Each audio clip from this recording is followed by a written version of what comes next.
যেদিন আপনি আমার রূহ বাহির করা হবে রে, যদি নেককার হই আর যদি বদকার হই।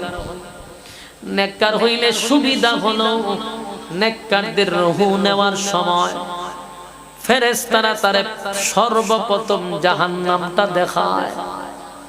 তার চোখের সামনে জাহান্নাম দেখানো হয়। জাহান্নাম দেখাইয়া ফেরেশতারা বলে, এই ছিল তোমার জন্য ব্যবস্থা কইরা রাখা, কিন্তু তুমি আল্লাহর হুকুম নবীর তরিকায় জীবন যাপন করছো। ঈমান লইয়া কবরে যাও, নেক আমল লইয়া কবরে আও। এই জন্য আল্লাহ তোমারকে এই জায়গা থেকে আল্লাহ তোমারে উঠাইয়া এখন তোমার জন্য যেই জায়গাটা বরাদ্দ রাখছে সেই জায়গাটাও দেখানো হবে, জান্নাত তার সামনে দেখানো হবে।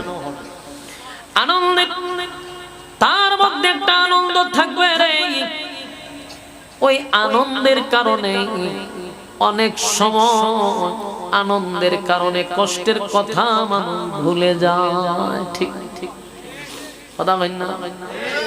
বদকারেরও শাস্তি হবে, নেককারেরও জান কবজ করার সময় কষ্ট পাবে, বদকাররাও পাবে।